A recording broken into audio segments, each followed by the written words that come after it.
महाराष्ट्र में औरंगजेब की कब्र को लेकर हंगामा चल रहा है। पुलिस लगी हुई है औरंगजेब की कब्र को बचाने के लिए।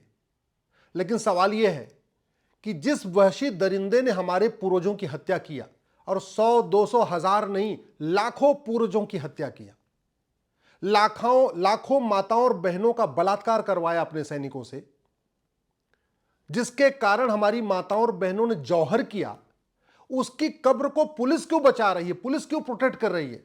तो उसके पीछे यह है कांग्रेस का बनाया गया एंशिएंट मोन्यूमेंट एक्ट। मैं कई बार कह चुका हूं, कांग्रेस ने 50 से ज्यादा भारत विरोधी कानून बनाए हैं, सनातन विरोधी कानून बनाए हैं, हिंदू विरोधी कानून बनाए हैं।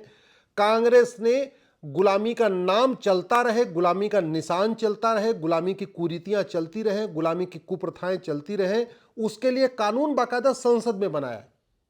यह एंशिएंट मोन्यूमेंट एक्ट जो 1958 में बना था, इसको नेहरू जी ने बनाया इसी काम के लिए था। यह घटिया कानून बाबर, हुमायूं, तुगलक, गजनी, गोरी, खिलजी, औरंगजेब, गाजी, जितने भी थे वहशी दरिंदे, सबके जो निशान है, चाहे उनकी कब्र है या उनका मकबरा है या उनकी दरगाह है या उनकी मजार है, जो कुछ भी है, उनको यह प्रोटेक्ट करता है। भारत का संविधान का आर्टिकल 49 कहता है भारतीय धरोहर संहिता बनाना है और भारत की धरोहरों को प्रोटेक्ट और प्रमोट करना है। लेकिन कांग्रेस ने जो कानून बनाया 1958 में, इसमें भारत की धरोहरों को नहीं, विदेशी आक्रांताओं की निशानियों को प्रोटेक्ट करने के लिए यह कानून बना दिया। और आप खुद सोचिए, हमारे आपके जीएसटी से, हमारे आपके इनकम टैक्स से करोड़ों रुपए हर साल एएसआई के ऊपर खर्च होते हैं।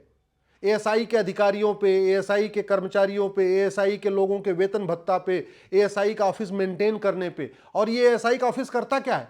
बाबर, हुमायूं, तुगलक, गजनी, गोरी, खिलजी, औरंगजेब, गाजी, सलार, ऐसे लोगों की कब्रों को प्रोटेक्ट करता है। ये औरंगजेब की प्रोटेक्ट, अगर ये कानून नहीं होता तो कोई भी जाता औरंगजेब की कब्र के ऊपर कुछ भी तोड़ फाड़ कर देता, कोई फर्क ही नहीं पड़ता, पुलिस बचाने नहीं आती। पूरे देश में वहशी दरिंदों की जो निशानियां हैं, उनको पुलिस प्रोटेक्ट कर रही इस घटिया कानून के कारण। तो पुलिस का वेतन भत्ता किस किस बात पे खर्च हो रहा है? पुलिस की ड्यूटी क्या बन गई है? वहशी दरिंदों को नामो निशान बचाना। एएसआई का क्या काम हो चुका है? वहशी दरिंदों का जो निशान है उसको प्रोटेक्ट करना, उसको बचा के रखना, वो खराब ना होने पाए, उसकी पेंटिंग करते रहना, उसका रखरखाव करते रहना। कितने आश्चर्य की बात है। चीन भी गुलाम था जापान का, और हमसे बाद में आजाद हुआ। हम तो 1947 में आजाद हुए, चीन 1949 में आजाद हुआ था, 1949 में। और एक साल के अंदर 1950 आते आते उसने जापानियों का नामो निशान मिटा दिया। न किसी जापानी के नाम पे सड़क, न किसी जापानी के नाम पे मोहल्ला, न किसी जापानी के नाम पे कोई गली, न उनके सिलेबस में किसी जापानी का नाम।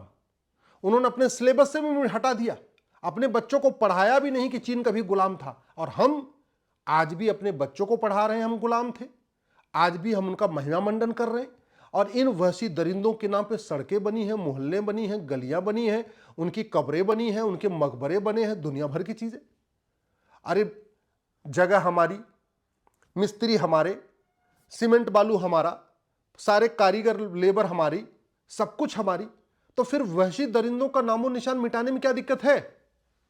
आए, लूटे, तोड़े, खाए, सोना चांदी लूटा, मठ मंदिर तोड़ा, हत्या किया, बलात्कार किया, उनका नामो निशान मिटाइए।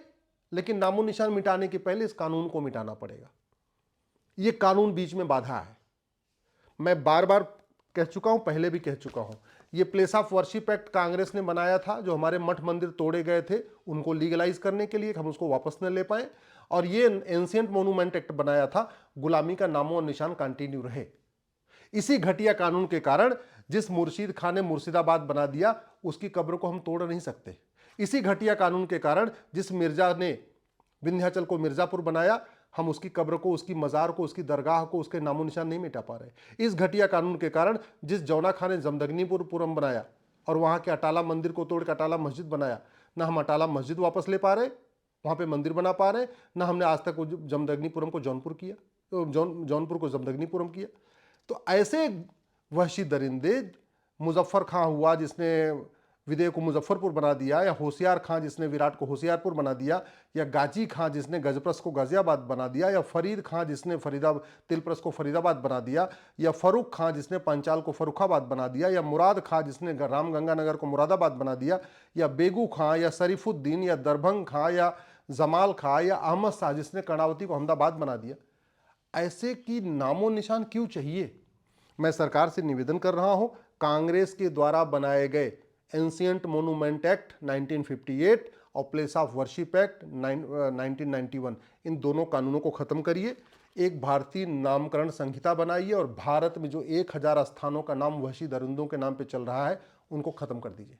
भारत में किसी सड़क का नाम, किसी गली का नाम, किसी मोहल्ले का नाम, किसी बिल्डिंग का नाम, किसी तहसील का नाम, किसी जिले का नाम, किसी शहर का नाम किसी भी वहशी दरिंदे के नाम पे नहीं होना चाहिए, क्योंकि उन्होंने एक भी शहर नया बसाया नहीं था, एक भी गांव नया बसाया नहीं था, उन्होंने बसे बसाए शहरों का नाम बदला था।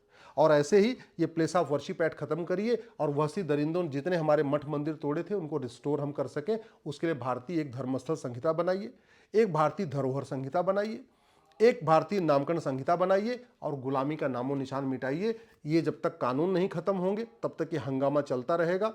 इसलिए मैं कहता हूं 1950 के बाद जो कांग्रेस ने घटिया 50 कानून बनाए हैं उन 50 कानूनों को खत्म करिए, और 1950 से पहले जो अंग्रेजों ने कानून बनाया था जिसमें से 222 कानून आज भी चल रहे हैं, उन सभी 222 कानूनों को खत्म करिए।